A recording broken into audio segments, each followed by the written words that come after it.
Hello everyone, welcome to this YouTube channel Dear Wajid. So I am your sister. Today's videos is about the PPSC proficiency test. So in this video I will explain the important question and the best way to prepare for this test. So stay with me till the end. And dear students, don't forget to like, comment and share. Let's start our class with the name of Allah Almighty. So इधर आपको नजर आ रहा है, यहाँ पर मैंने एक sample भी दे रखा है। अगर किसी को चाहिए हो तो बेशक ये जो आपको स्क्रीन पे नंबर नजर आ रहा होगा, आप इधर भी हमें मैसेज कर सकते हैं। मेरा नंबर नहीं है बट सर आपको रिप्लाई दे देंगे, ठीक है। तो इधर जो हमारा क्वेश्चन है वो ये है, enter the following data using same format, यानी आपने फॉर्मेट यही रखनी है। देखिए इसमें जो हमारे पास डेज है, अली है, अदनान है, आसिम है, काशिफ है, सुहेल है, इसको आपने क्या करना है, बोल्ड रखना है, दरमियान में रखना है और कैप्स लॉक ऑन करके ये आपने लिखना है। फिर आपने मंडे, ट्यूसडे, आगे Wednesday, Thursday, Friday, Saturday, Sunday ये लिख लेना है। इसके अलावा आपके जितने भी नंबर हैं आपने उनको लिख लेना है, ठीक है। ये लिखने के बाद फिर आगे मैं आपको समझाती हूँ, तब तक आप ये करें और प्रैक्टिस जो है अपने साथ साथ करनी है। अच्छा यहाँ पर देखिए मैंने डाटा लिख लिया है, ठीक है। अब ये वन वाला देखिए ना, उन्होंने लिखे हुए enter the following data using the same format in the excel sheet in the range. Range हमने कौन सी लिखनी है, ये देखें A3, ये आपको यहाँ पर नज़र आ रहा होगा नेम बॉक्स में A3 से लेकर F15 तक, ये हमारे पास 15 है और ये F15 है, ठीक है। यानी जो भी डाटा आना चाहिए वो हमारा यहाँ तक आना चाहिए। अगर आपने यहाँ तक ठीक कर लिया तो आपके 2 नंबर है, बल्कि अभी भी 2 नंबर नहीं है। इसके अलावा हमने यहाँ पर एक और काम करना है, इसको हमने देने हैं बॉर्डर, ठीक है। और जो ये है इसको भी हमने कहाँ पर रखना है, मिड में रखना है, ठीक है। आपको समझ आ रही होगी यकीनन। अच्छा इसको भी हमने मिडल में रखना है। अगर आपने ये बिल्कुल सेम टू सेम ये बना लिया तो आपके 2 नंबर पक्के हैं। नीचे आ जाते हैं, calculate sum of each column B to F, यानी B से लेके F तक कैलकुलेट करने हैं हमने रो नंबर 11। ये रो नंबर 11 है, मतलब यहाँ पर हमने कैलकुलेट करना है। सम के फार्मूले के लिए सबसे पहले हम इक्वल डालेंगे, SUM सम, यहाँ से हम करेंगे डबल क्लिक।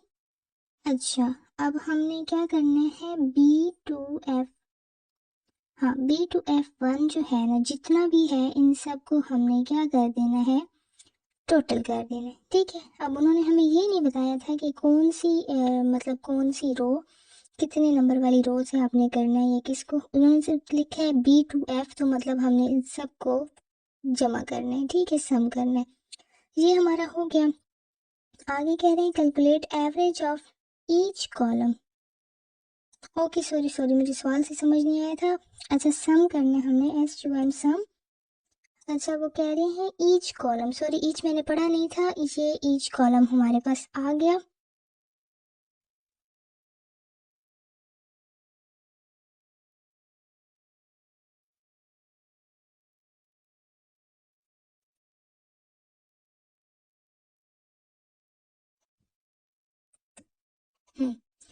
चले ये हमारे पास आ गया। इसी तरह हम इसको ड्रैग कर लेंगे, ठीक है।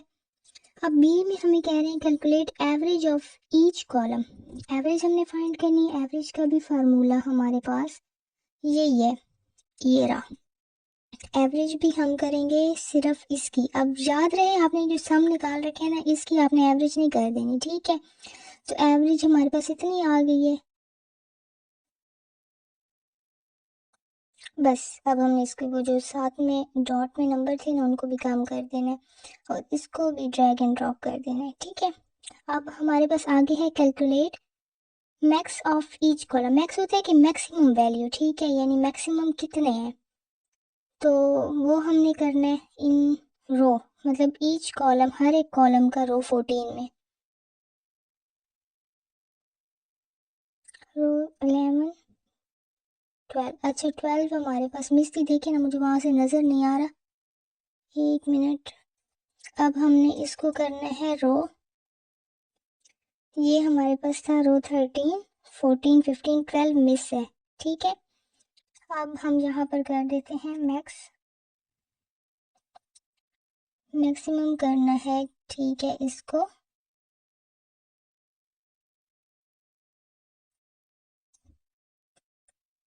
ये हमारे पास हो गया। इसको भी मिडिल में करके और ड्रैग एंड ड्रॉप। उन्होंने इधर हमें ये नहीं कहा था कि 12वीं रो में आपने कुछ रखना है, ठीक है।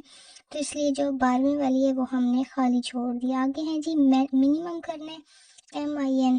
मिनिमम का आगे हमारे पास मिनिमम भी इसको इतना ही हमने करना है, ठीक है। ये देखें, इसको भी हमने ड्रैग एंड ड्रॉप कर देना। एक दफ़ा फिर इसके फार्मूले चेक कर लेते हैं, इनको मिड में कर देते हैं तो 12 से। तो ये हमारा जो क्वेश्चन है ये डन हो गया। 4 नंबर, 4 मतलब 10 नंबर मिल गए हमें, ठीक है। 2-2 नंबर के ये फार्मूले हमने लगाए हैं और 2 नंबर का ये, तो ये आपके टोटल 10 नंबर आ गए। बस होता आसान है, इसी तरह ही करना होता है। ये देखें, इसमें अब बात ये थी कि इसमें आपने फॉर्मेट ही रखना है, यानी ये चीज़ें बोल्ड हो आपकी, ठीक है। और कैप्स लॉक ऑन होना चाहिए। दूसरा, ये मिड में हो। अगर आपका बिल्कुल ऐसे होगा तो आपको 2 नंबर मिल जाएंगे। इसके बाद वो क्या चेक करेंगे, ये वाला आपने जो क्वेश्चन नंबर 2 है ये बिल्कुल ठीक किया है, बिल्कुल ठीक है हमारा। ये वाला भी ठीक है, यानी हमने रो 12 को कुछ भी नहीं किया, रो 13 से स्टार्ट किया है, ठीक है। फिर इसके बाद आ जाते हैं हमारा रो 14 में हमने क्या करना था। इसमें हमने मैक्स का फार्मूला लगाना था जो कि हम लगा चुके हैं। और B3 से लेके सिर्फ हमारा डेटा B10 तक था, तो इनको मत कैलकुलेट कर लीजिएगा, ठीक है। तो इस तरह आपके 10 नंबर पक्के हो गए।